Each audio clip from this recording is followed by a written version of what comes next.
वनम वृंदावनम नाम पशव्यम नवकाननम। ये वृंदावन गाय, गोपी ग्वाल, ब्रजवासी जन, वृक्ष, यहाँ की लताएं, इन सबका पोषण करने वाला है। इन सुंदर समूहों का पोषण करने के कारण इसका नाम वृंदावन है। चौथा कारण बताया कि ध्रुव जी के वंश में वृंदा जी हुई है और उन वृंदा जी ने यहाँ इस भूमि में 108 युग तक तपस्या की। तो इतना लंबा समय उनका यहाँ जो ये भजन भूमि रही, उसके कारण भी इसका नाम वृंदावन हुआ। पांचवा कारण बताया कि कुशध्वज की जो पुत्री थी वृंदा, वृंदा माने तुलसी, शाप के कारण उनका विवाह शंखचूड़ के साथ हुआ था, इसलिए भी इसका नाम वृंदावन हुआ। वृंदावन जिसने भक्ति महारानी को, जिन भक्ति महारानी को संसार में जब कहीं भी सुख नहीं मिला, कहीं भी आनंद नहीं मिला, वृंदावन में आकर ये भक्ति महारानी की पुष्टि हुई, भक्ति महारानी को यौवन की प्राप्ति हुई।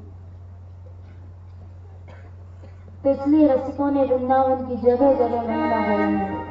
और वृंदावन को सबसे बड़ी बात रसिकों ने, महापुरुषों ने कहा कि वृंदावन को कोई तीर्थ नहीं समझना चाहिए। वृंदावन भगवान का परम भक्त है, परम वैष्णव है। अभी वृंदावन को आप लोग प्रणाम करेंगे तो उस मंत्र में यही भावार्थ आता है कि वृंदावन जो है परम वैष्णवाय उपाय, ये परम वैष्णव है, भगवान का भक्त है, इसे कोई तीर्थ नहीं समझना चाहिए।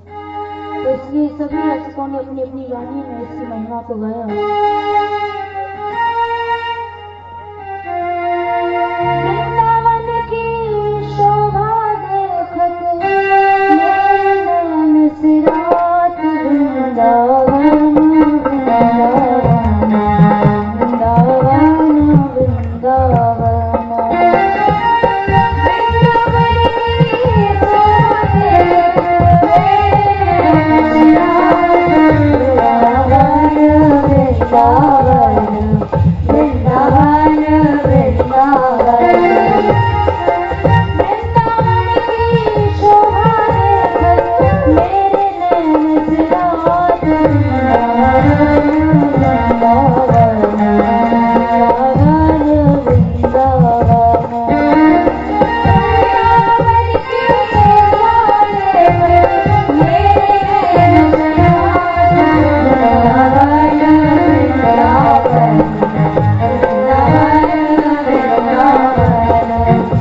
सृष्टि नष्ट होती है, लेकिन ये धाम जो है ये ब्रह्मा जी के द्वारा रचित नहीं है, ब्रह्मा जी की सृष्टि में नहीं आता, इसलिए महाप्रलय में भी इस धाम का कभी नाश नहीं होता है।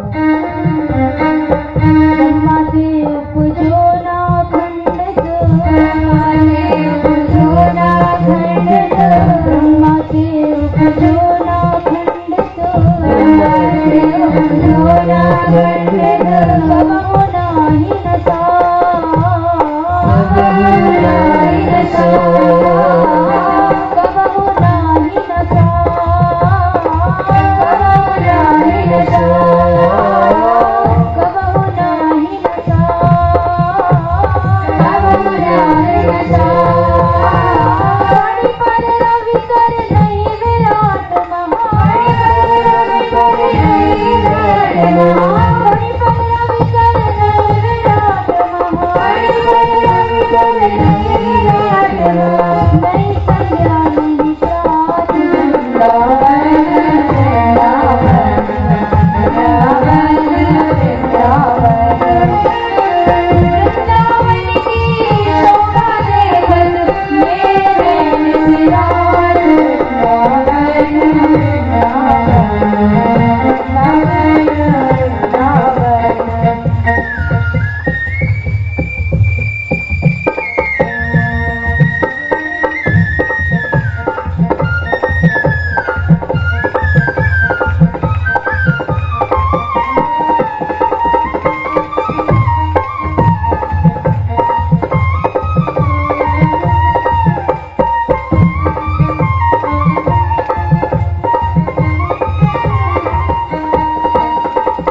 माया काल रहित नित ऊपर, माया काल रहित नित ऊपर, माया काल रहित नित ऊपर, माया काल रहित नित ऊपर, सदा फूल फल पास, सदा फूल फल पास, सदा फूल फल पास, सदा फूल फल पास। निर्गुण सगुण ब्रह्म ते न्यारो, निर्गुण सगुण ब्रह्म ते न्यारो, निर्गुण सगुण ब्रह्म ते न्यारो, निर्गुण सगुण ब्रह्म ते न्यारो। हरत सदा सुहागन, वृंदावन वृंदावन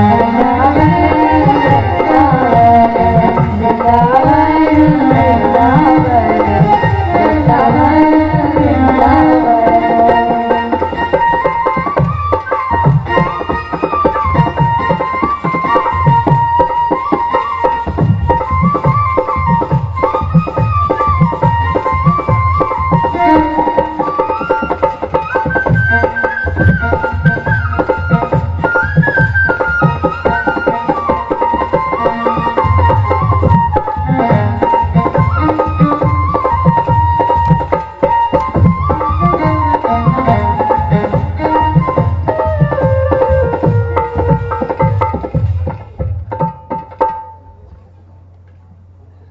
अब इस वृंदावन धाम को भी प्रणाम कर लो, जिसको भगवद वास ही करो।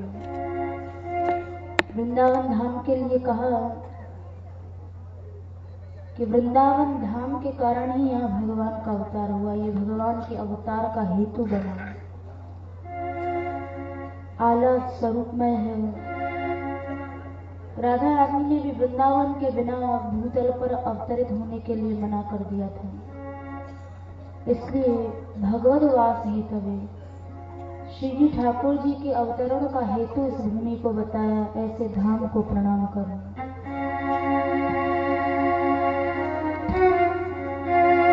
वृंदाविपिन रम्याय, वृंदाविपिन रम्याय, वृंदाविपिन रम्याय, वृंदाविपिन रम्याय, भगवद वास हेतवे, भगवद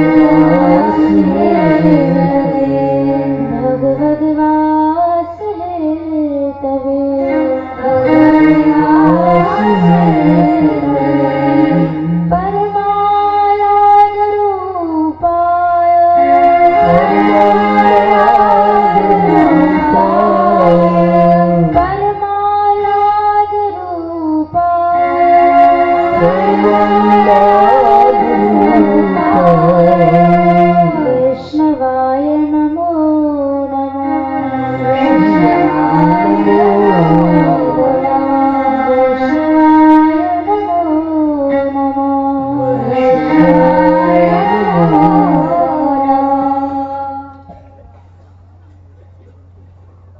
वृंदावन की परिक्रमा करते हुए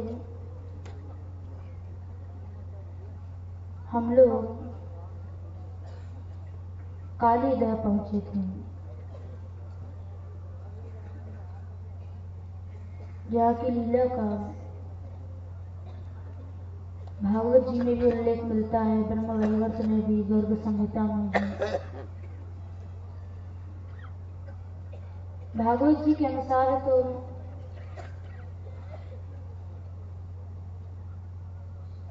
काली नाग ये शेष जी का भाई और कद्रू का बेटा था। एक बार काली नाग का युद्ध गरुड़ जी से हुआ।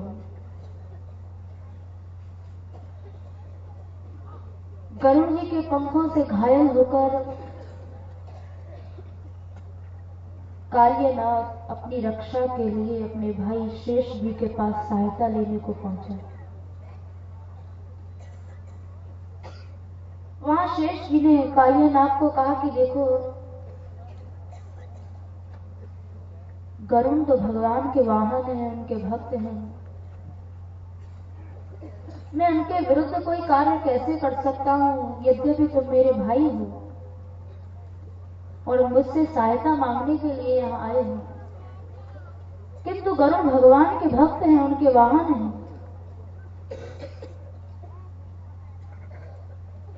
मैं तुम्हारी रक्षा तो नहीं कर सकता, लेकिन तुम्हारी रक्षा का उपाय अवश्य बता सकता हूं। तुम यमुना जी में जाकर रहो,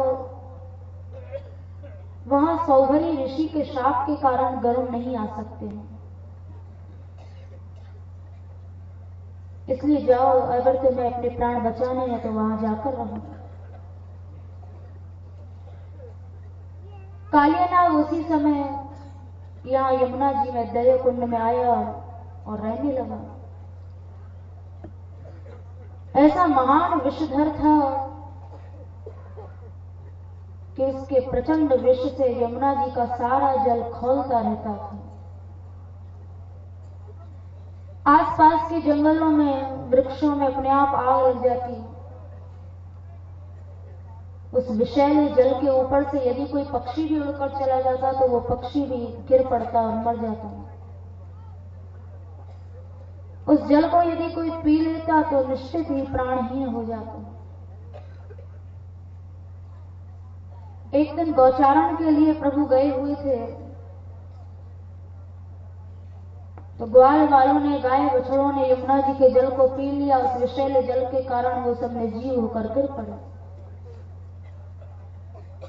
तब प्रभु ने विचार किया कि मुझे इस जल को निर्विष करना चाहिए। उस जल को निर्विष करने के लिए प्रभु कदम के वृक्ष पर चढ़े और जल में कूद पड़े। सूरदास जी ने तो अपने पदों में लिखा है कि प्रभु गेंद लेने के लिए गए थे। महापुरुषों की वाणी कभी झूठ नहीं होती, सब सत्य कथा है। क्योंकि गेंद के बहाने से गेंद को लेने के लिए चले गए, वैसे प्रभु को कौन जाने देता। श्री रामा की गेंद थी, जब खेलते खेलते गेंद पानी में चली गई तो श्री रामा ने अपनी गेंद को मांगा, तो प्रभु गेंद को लेने के लिए कदम्ब के वृक्ष पर चढ़े, जल में कूद पड़े। चारों ओर पानी ही पानी फैल गया।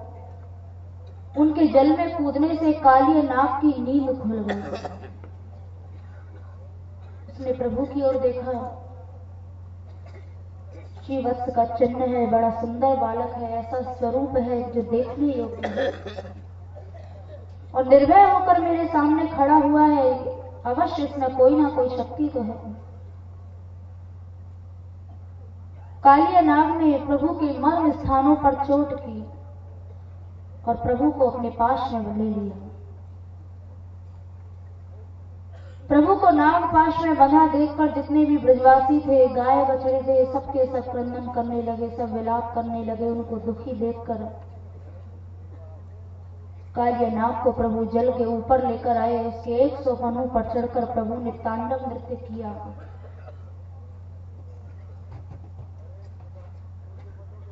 जिस फन को नहीं झुकाता उसी पर प्रभु चोट करते। दोनों अभिनेता की तरह पैतरे बदलने लगे, एक दूसरे पर प्रहार करने लगे, चोट करने लगे। वहां प्रभु ने जो तांडव नृत्य किया, भगवान शिव ने भी इस नृत्य की प्रशंसा की कि ऐसा नृत्य, ऐसा ललित नृत्य तो मैं स्वयं नहीं कर सकता हूं। वो नृत्य कलापूर्ण ढंग से हुआ था।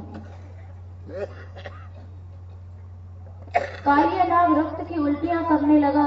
रक्त की बूंदें प्रभु के चरणों में ऐसे लगने लगी मानो कालिया नाग ने लाल फूल चढ़ाकर प्रभु की पूजा की। उसके बाद जब अंत में कालिया नाग मूर्छित हो गया तो नाग पत्नियों ने आकर प्रभु की स्तुति की, हे प्रभु, हम तामसी योनि के जीवों के ऊपर आपने दंड रूपी कृपा की। अवश्य ही इस नाग ने पूर्व जन्म में कोई ना कोई तप तो किया है, जिसके कारण यद वांछया श्री ललना चसको, लक्ष्मी जी जिस चरण रज को चाहती है उनको भी जो नहीं मिल पाई वो चरण रज हम तमोगुणी तामसी स्वभाव वाले क्रोधी जीवों को प्राप्त हो गई। उसके बाद नाग पत्नियों की प्रार्थना सुनकर प्रभु प्रसन्न हुए और कालिया नाग को उसके परिवार सहित रमण द्वीप को भेज दिया। तो भागवत जी के अनुसार तो ये लीला है, और ब्रह्म वैवर्त के अनुसार लिखा है कि उस समय जब कालिया नाग का प्रभु से युद्ध हुआ तो कालिया नाग ने श्री कृष्ण को निगल लिया था। प्रभु ने उसके उदर में जाकर अग्नि रूप धारण कर लिया। जैसे ही अग्नि रूप धारण किया तो अग्नि से उसके शरीर में दाह पैदा हुआ। उसने पुनः प्रभु को अपने पेट से बाहर निकाल दिया। दांतों से चबाने का प्रयत्न किया तो उसके जितने दांत थे वो सब दांत टूट गए। प्रभु ने वंदस्य किया, नृत्य से वो मूर्छित हो गया। उसके बाद उसकी एक सुरसा नाम की पत्नी थी, उसने प्रभु की वहां स्तुति की।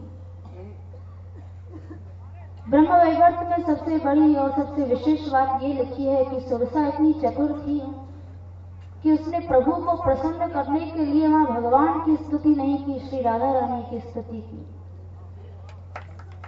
और उस स्तुति को सुनकर प्रभु प्रसन्न हो गए। प्रसन्न ही नहीं हुए, यहां तक कह दिया कि सुरसा आज से तो हमारी कन्या हो और कालिया नाग हमारा दामाद है। सुरसा से कहा कि अब मांगो, तुम्हें क्या वरदान चाहिए, तुम क्या चाहती हो मांग लो। सुरसा ने कहा प्रभु मुझे तो केवल आपकी भक्ति ही चाहिए। उन्होंने कहा ठीक है, तुम्हें मेरी भक्ति मिल जाएगी, अब जाओ तुम कालिया नाग के साथ रमण द्वीप को चले जाओ। सुरसा ने कहा किंतु प्रभु जब आपने मुझे भक्ति दे दी तो मैं कालिया के साथ जाकर क्या करूंगी, मैं आपके धाम जाना चाहती हूँ। प्रभु इच्छा से उसी समय आकाश से एक विमान उतरा और वो विमान पर चढ़कर गोलोक धाम को चली गई। उसी समय प्रभु ने कालिया नाग के लिए एक छाया सुरसा बना दी और उसे कालिया नाग के साथ रमण द्वीप को भेज दिया। इस रहस्य का कालिया नाग को भी पता नहीं था। ये ब्रह्मवैवर्त के अनुसार लीला थी। गर्ग संहिता के अनुसार नृत्य तक सारी लीला भागवत जी के अनुसार है गर्ग संहिता में, लेकिन गर्ग संहिता जी में कालिया नाग के पूर्व जन्म की कथा बताई है,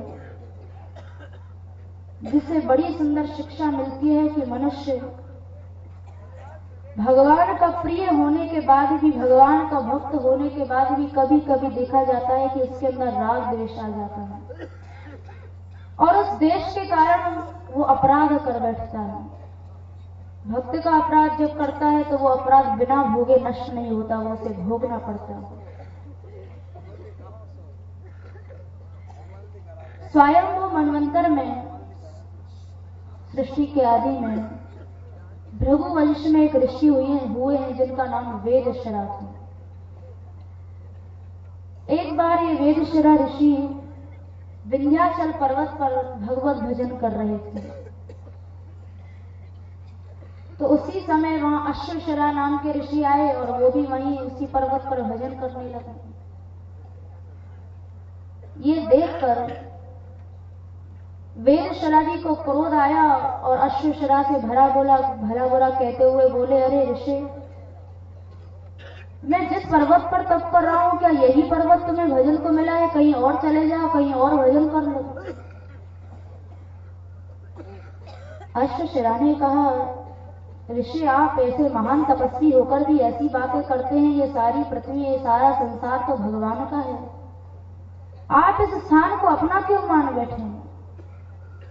दोनों में वाद विवाद हुआ, झगड़ा हो गया। उसके बाद अश्वशिरा ने वेदशिरा को शाप दे दिया कि तुम व्यर्थ ही क्रोध करते हो, जाओ क्रोधी योनि, सर्प योनि को प्राप्त हो जाओ। जब ये शाप सुना तो वेदशिरा ने भी शाप दे दिया कि जाओ तुम कौवा बन जाओ। एक दूसरे को जैसे ही शाप दिया तो उसी समय वहां भगवान प्रकट हो गए। भगवान ने कहा कि तुम दोनों तो हमारे भक्त हो, तुम दोनों तो मेरी भुजा स्वरूप हो, आपस में झगड़ा क्यों करते हो? जब तक मन में द्वेष है, वाद विवाद है, वाद विवाद हर्ष आतुरता इतो दंड जिय सही, हरि रस्त वही तो कछु पही, तब तक निश्चित है कि भले ही कितना भजन कर लो, पाठ पूजा कर लो, भगवत प्राप्ति हो ही नहीं सकती। भगवान को प्रकट होना पड़ा। भगवान ने कहा कि तुम दोनों मेरे भक्त होकर ऐसा करते हो, किंतु अमोघा भगवत भक्ति, भक्ति कभी नष्ट नहीं होती है। तुम दोनों इन योनियों में जाने के बाद भी मुझे नहीं भूलोगे, मेरी भक्ति को विस्मृत नहीं कर पाओगे। तो वे ही वेदशिरा कालिय नाग हुए और अश्वशिरा जो थे वे वेदशिरा के शाप से काकभुषुंडी हुए, जिनको तामसी योनि प्राप्त होने के बाद भी भगवान की स्मृति बनी रही। तो हम लोग जो कालीदेव स्थान पर गए थे, उस स्थान पर ये लीला हुई, इसलिए उस स्थान को भी प्रणाम करें। काली स्तुति प्रमोदाय, काली स्तुति प्रमोदाय, काली स्तुति प्रमोदाय, काली स्तुति प्रमोदाय, तांडव नृत्य रूपिणे, तांडव नृत्य रूपिणे, नागपत्नी स्तुति प्रीत, नागपत्नी स्तुति प्रीत, नागपत्नी स्तुति प्रीत, नागपत्नी स्तुति प्रीत, गोपालाय नमो नमः, गोपालाय नमो नमः, गोपालाय नमो नमः, गोपालाय नमो नमः। इसके बाद जब हम लोग आगे आए तो सनातन जी की भजन स्थली मदन मोहन जी का ऊंचे टीले पर जो मंदिर था, नीचे से ही हम लोगों ने जिसका दर्शन किया। वृंदावन में अनेकों सिद्ध विग्रह हैं। जैसे सनातन जी को यहाँ मदन मोहन जी मिले, रूप गोस्वामी जी को गोविंद देव जी, गोपाल भट्ट जी को राधा रमण जी, मधु गोस्वामी को गोपीनाथ जी, स्वामी हरिदास जी को बांके बिहारी, हरिवंश जी को राधा वल्लभ जी, जीव गोस्वामी जी को राधा दामोदर ठाकुर। वृंदावन में अनेकों अर्चावतार विग्रह, अनेकों सिद्ध विग्रह या महापुरुषों को मिले, जिनका सतही अवतरण हुआ। इन सभी भक्तों की कथाएं, इनको कैसे कैसे प्रभु की प्राप्ति हुई, बड़ी लंबी लंबी कथाएं हैं। किंतु आज हमने जो सनातन गोस्वामी जी की भजन स्थली मदन मोहन जी का मंदिर देखा, उसकी कथा सुनी। सनातन गोस्वामी और रूप गोस्वामी, ये दोनों भाई भाई थे। बड़े ऐश्वर्यशाली थे, बड़ा वैभव उनको प्राप्त था।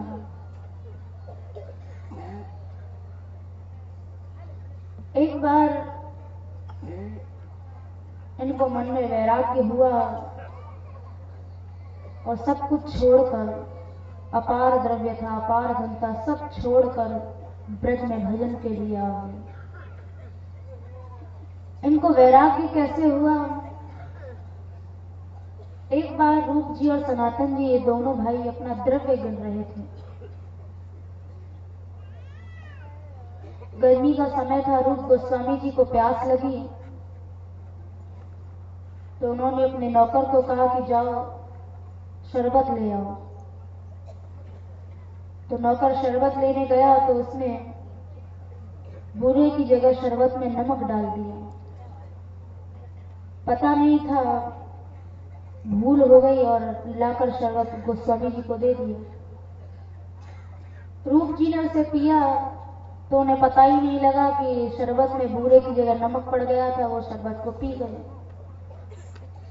बाद में नौकर को जब मालूम हुआ तो वो दौड़ता हुआ आया, अपने अपराध के लिए क्षमा मांगने लगा। तो रूप गोस्वामी जी ने कहा कि मुझे तो पता ही नहीं पड़ा कि तुमने बूरा डाला कि नमक डाला। और रूप गोस्वामी जी कुछ क्षण के लिए जड़ की भांति हो गए। हाथ में कलम लग रही थी, उस कलम को फेंक दिया और सनातन जी से बोले कि मैं इस द्रव्य के पीछे ऐसा तन्मय हो गया कि मुझे बूरे और नमक का भी अंतर मालूम नहीं पड़ा। ये तन्मयता आज तक मुझे कृष्ण के लिए क्यों नहीं हुई? इस धन ने मुझे कृष्ण से विमुख कर दिया। अब मैं कभी भी इस धन का संग्रह नहीं करूंगा। उसी समय धन को छोड़ दिया और ब्रज में भजन के लिए आ गए। अपार द्रव्य था, सब कुछ छोड़ दिया। यदि मन में उत्कंठा हो, मन में कृष्ण प्राप्ति की इच्छा हो, तो भगवत प्राप्ति कोई कठिन कार्य नहीं है। उत्कंठा मन में होनी चाहिए प्रभु प्राप्ति की, उनको प्राप्त करने की तड़फड़ाहट मन में होनी चाहिए। एक बार बेलूर मठ के किनारे स्वामी विवेकानंद जी खड़े हुए थे, तो उनसे एक व्यक्ति ने आकर पूछा कि स्वामी जी भगवान कब मिलते हैं? तो उसी समय विवेकानंद जी ने उसके सिर को लेकर गंगा जी में डुबो दिया। अब वो सांस लेने के लिए जब छटपटाने लगा, मरने को हुआ, तो उन्होंने उसके मस्तक को ऊपर कर दिया। उसने पूछा कि आपने क्या किया? तो विवेकानंद जी ने बताया कि मैं तुम्हारे प्रश्न का उत्तर दे रहा था। तुमने पूछा कि भगवत प्राप्ति कब होती है, मैं तुम्हें ये बता रहा था कि जैसे तुम जल के भीतर श्वास लेने को, हवा लेने को छटपटाए, तड़फड़ाए, ऐसी ही तड़फड़ाहट जब भगवत प्राप्ति के लिए हो जाएगी तो उसी समय भगवान मिल जाएंगे। भगवान को पाने की मन में उत्कंठा होनी चाहिए, उनकी प्राप्ति कोई कठिन नहीं है। उनको प्राप्त करने की इच्छा मन में होनी चाहिए। भगवान तो इतने दयालु हैं, इतने करुणामय हैं कि ध्रुव जी को जब भगवत दर्शन हुए तो आज ध्रुव जी महाराज ने भगवान की स्तुति की, और इस स्तुति में सबसे मुख्य बात कही, सत्याशिषो ही भगवंस्तव पाद पद्म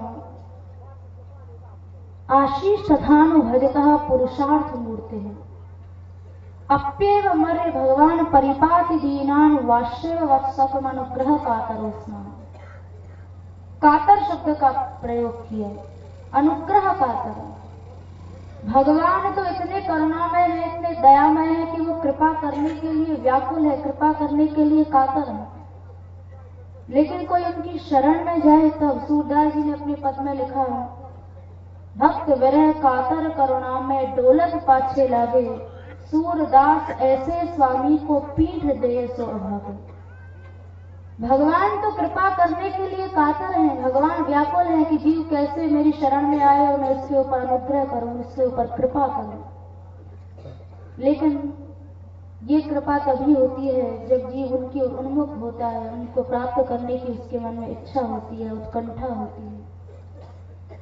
ये उत्कंठा रूप गोस्वामी जी के मन में उत्पन्न हुई है। रूप गोस्वामी जी सर्वत्याग करके भजन के लिए चले आए। उसके बाद सनातन गोस्वामी जो उनके बड़े भाई थे, सनातन गोस्वामी भी भजन के लिए यहाँ वृंदावन में आए।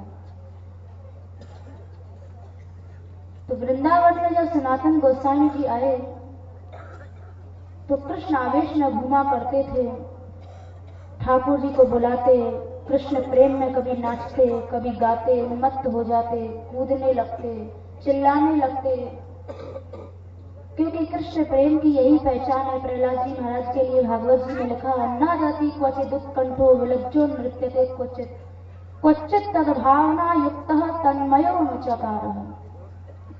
भक्त कृष्ण प्रेम में विलज्ज होकर लज्जा छोड़कर नाचता है, गाता है, कूदता है, चिल्लाता है, तन्मय हो जाता है। तो यही स्थिति ब्रज में आने के बाद सनातन गोस्वामी जी की हो गई थी। और यहाँ आकर सनातन गोस्वामी जी ने हर वन में, वृंदावन में जगह जगह जाकर श्री कृष्ण को ढूंढते और उनको बुलाया करते थे। बुलाते बुलाते तन्मय हो जाते हैं। मेरे मन मंदिर में एक बार तो आ जाओ गिरधारी, प्यारे आ जाओ गिरधारी।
गोस्वामी कृष्ण दर्शन की आशा में वो पुकारते हुए इधर उधर घूमते। एक दिन महावन में उनके ऊपर प्रभु की कृपा हो गई। प्रभु ने सनातन गोस्वामी को अपना दर्शन दिया बालक के रूप में। ऐसा सुंदर रूप था कि सनातन गोस्वामी इस रूप को देखकर अपने आप को रोक नहीं पाए। उस बालक को पकड़ने के लिए उसकी ओर दौड़ पड़े, क्योंकि ऐसा सुंदर रूप उन्होंने अपने जीवन में पहले कभी नहीं देखा था। जिस रूप से परे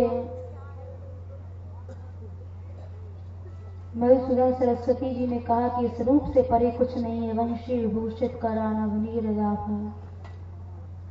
पीतांबराल अरुण बिंब फलाधरुष्ठात् पूर्णेन्दु सुंदर मुखार अरविंद नेत्रात् कृष्णात् परम किमपि तत्त्वम् अहम न जाने। हाथ में वंशी, नए बादल की सी आभा पीला पीतांबर से शोभित हो रहा है। बिंब फल की तरह लाल लाल ओष्ठ हैं। पूर्णिमा के चंद्रमा के समान मुख कमल, सुंदर कमल जैसे नेत्र हैं। उस रूप को देखकर सनातन गोस्वामी जी कैसे रुकते, दौड़ पड़े इस बालक को पकड़ने के लिए। लेकिन भगवान अपने भक्तों के साथ ऐसे ऐसे खेल खेलते, जैसे भी उन्हें पकड़ने के लिए दौड़े उसी समय प्रभु वहां से अदृश्य हो गए, गायब हो गए। सनातन गोस्वामी वहां गिर पड़े, क्योंकि वो जिस रूप की खोज में निकले थे वो रूप उन्हें मिला और फिर गायब हो गया। विलाप करने लगे, रात हो गई, मूर्छित हो गए। तब उन्हें स्वप्न दिया भगवान ने और उनको स्वप्नादेश दिया कि सनातन, तुम रोते क्यों हो?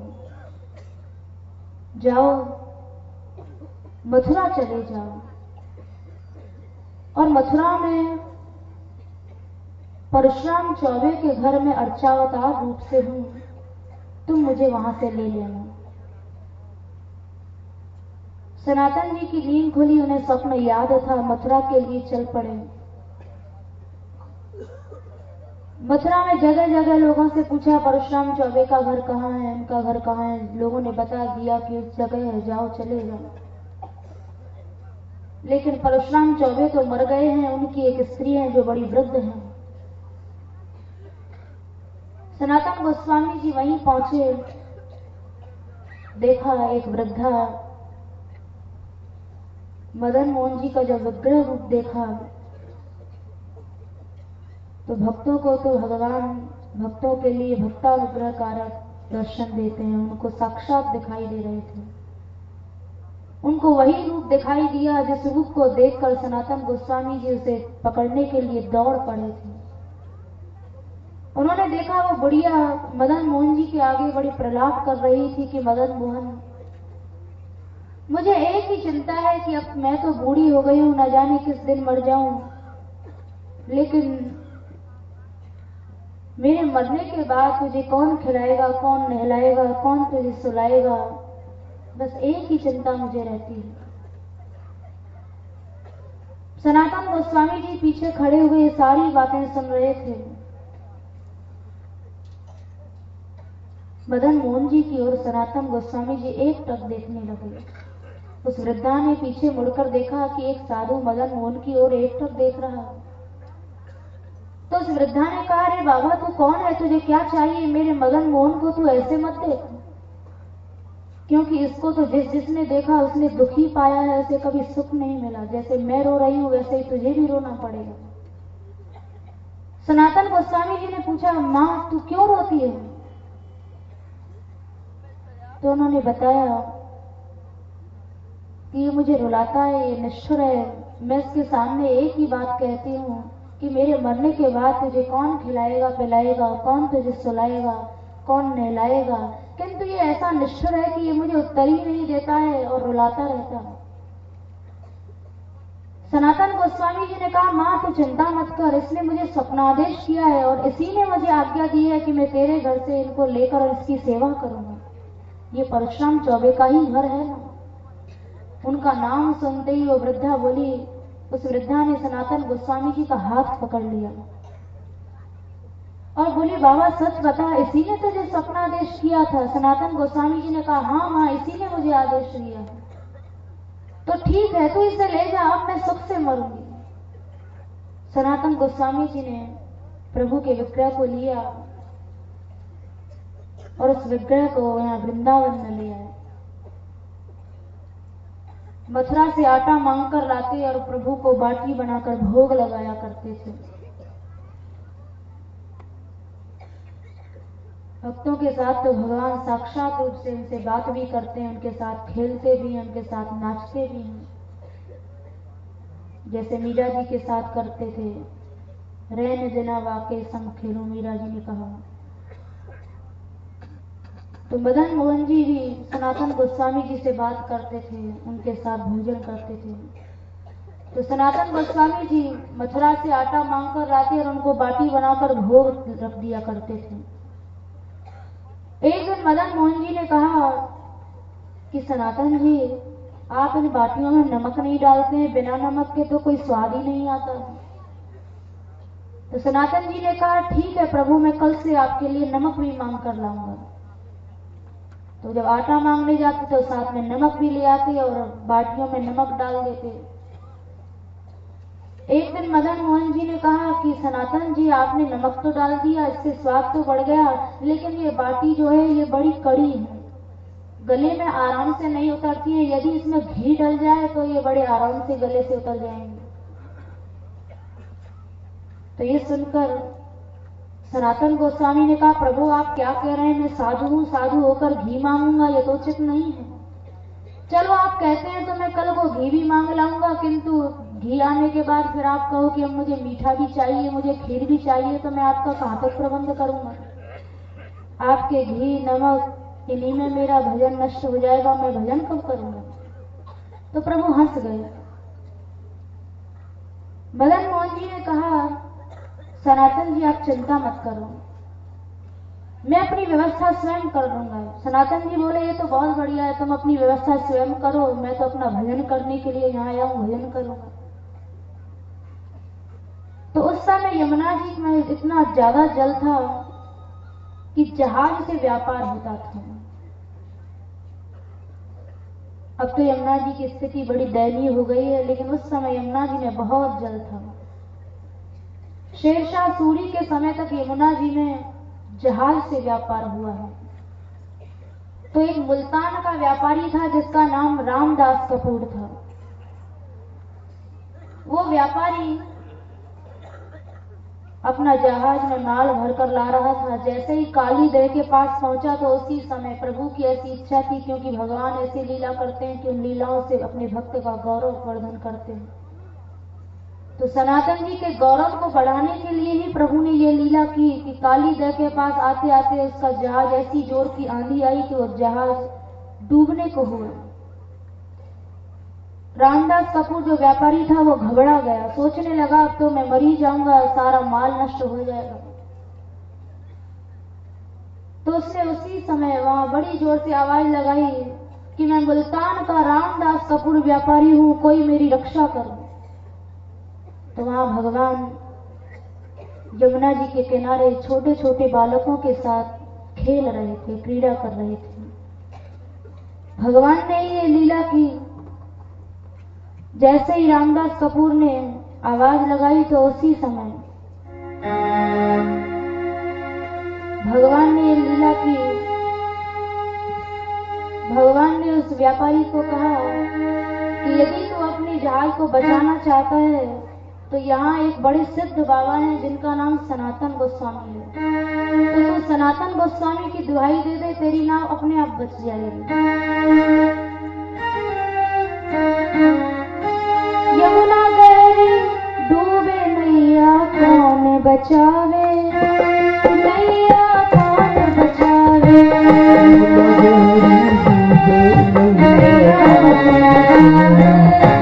नैया कौन बचावे, यमुना बहरी डूबे नैया कौन बचावे, नैया कौन बचावे, नैया कौन बचावे,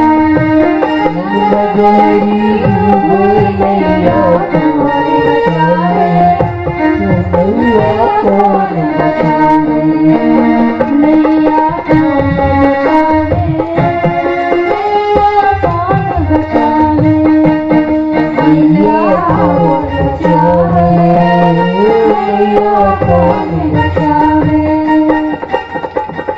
कैसी आंधी उठी है भाई, कैसी आंधी उठी है भाई, यमुना कैसी है लहराई, यमुना कैसी है लहराई, मेरी सुन ले कृष्ण कन्हैया कौन बचावे, कन्हैया कौन बचावे, सुन ले कृष्ण कन्हैया कौन बचावे, कन्हैया कौन बचावे, कन्हैया कौन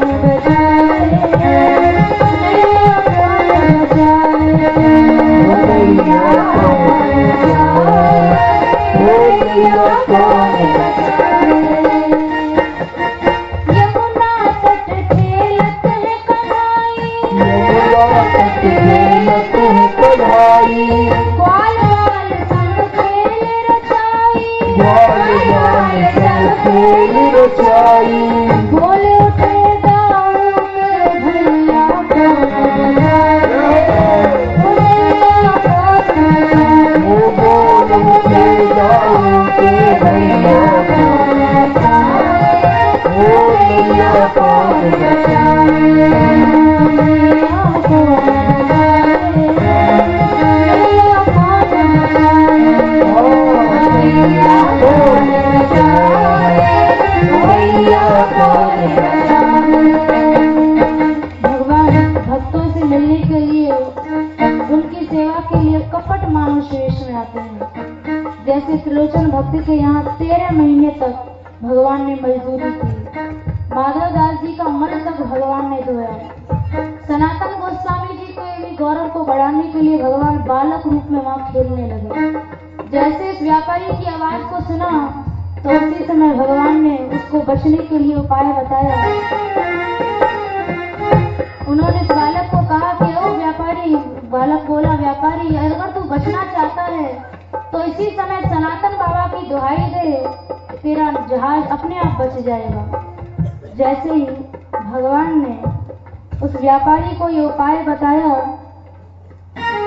तो वो व्यापारी भी विश्वास करके सनातन बाबा की जय, सनातन बाबा की जय दुहाई देने लगा। और जैसे ही उनकी दुहाई दी तो अपने आप सब आंधी चक्रवात सब समाप्त हो गया और उसका जो जहाज था वो बच गया। तो ठाकुर जी ने सनातन गोस्वामी जी के गौरव वर्धन के लिए लीला की। ओ व्यापारी सुन ले भाई, ओ व्यापारी सुन ले भाई, बाबा सनातन की दे दुहाई, बाबा सनातन की दे दुहाई, पार लगेगी नैया बेगी बचावे, नैया बेगी बचावे, पार लगेगी नैया बचावे, नैया बेगी बचावे, डूबे नैया कौन बचावे, नैया कौन बचावे,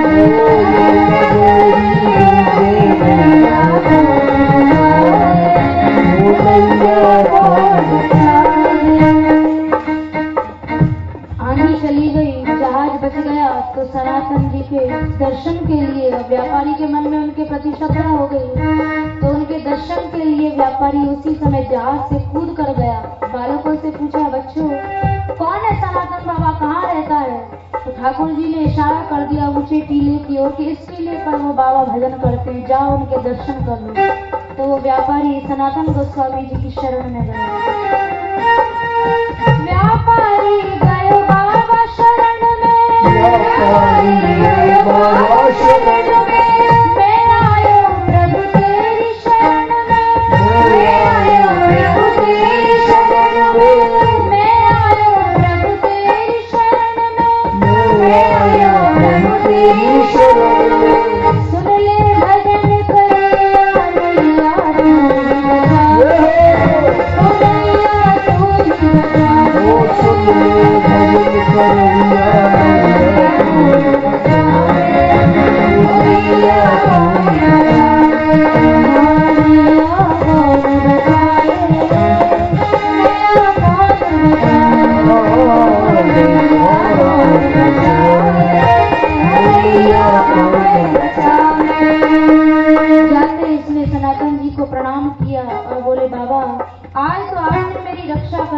आपकी दुहाई दी तो मेरा जहाज बच गया।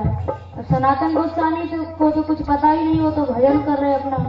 उन्होंने पूछा भाई तुम कौन हो, कैसे आए हो, मैंने तुम्हारी कहाँ से रक्षा कर दी, मैं तो यहाँ बैठा भजन कर रहा हूँ, तुम्हें किसने यहाँ भेजा है? सनातन गोस्वामी ने पूछा कि किसने तुम्हें भेजा है? बाबा बोले कैसे आयो, बाबा बोले कैसे आयो, तो यहाँ पे कौन पठायो, तो यहाँ पे कौन पठायो, तो यहाँ पे कौन पठायो, तो यहाँ पे कौन पठायो, ऐसो कौन करिया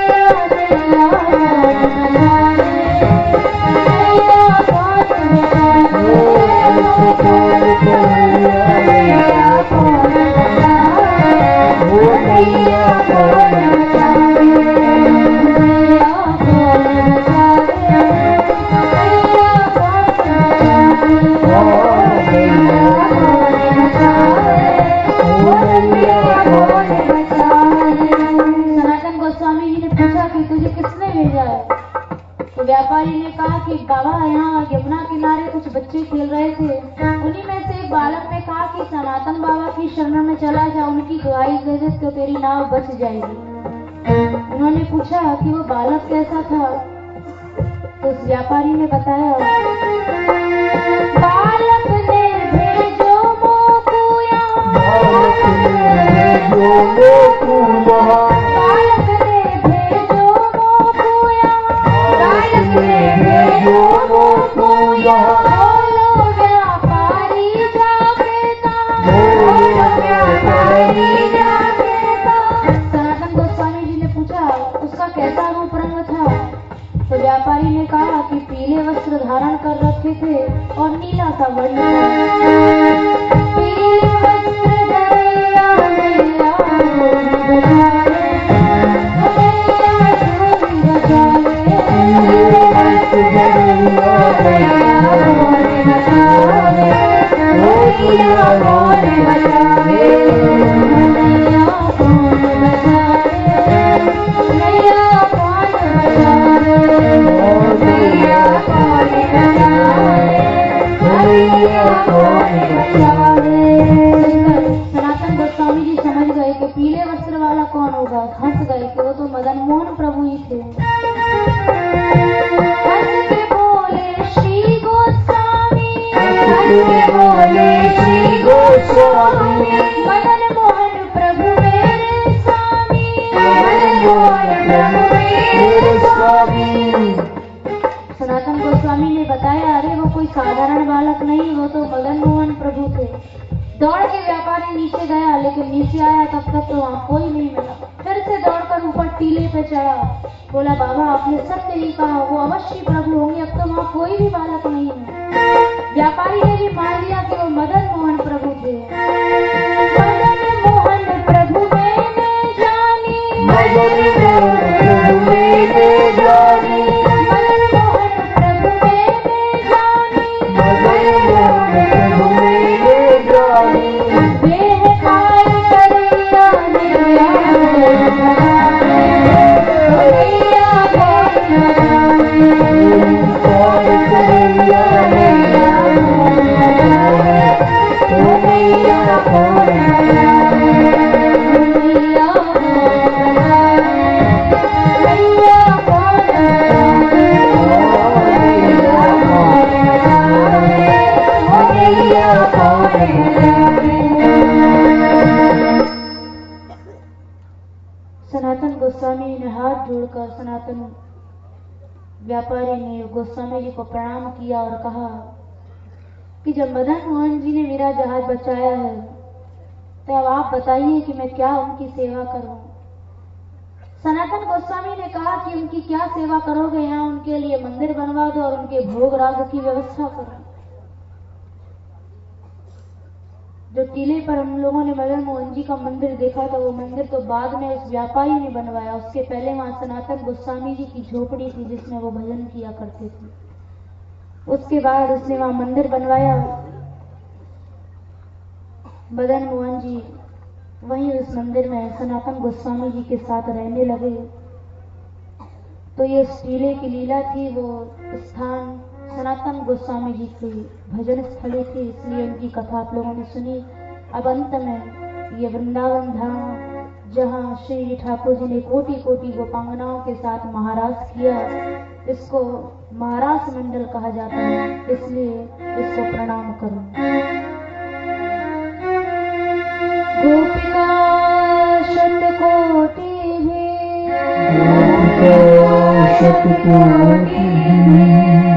गोपिका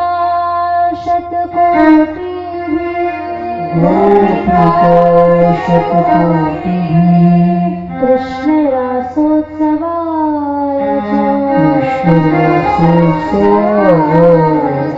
कृष्ण रासोत्सवाय नमस्ते रासगोष्ठाय नमस्ते रासगोष्ठाय नमस्ते रासगोष्ठाय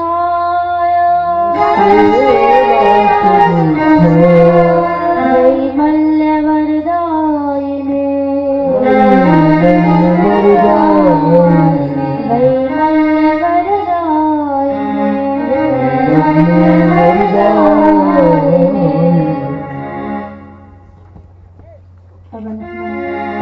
कीर्तन करना।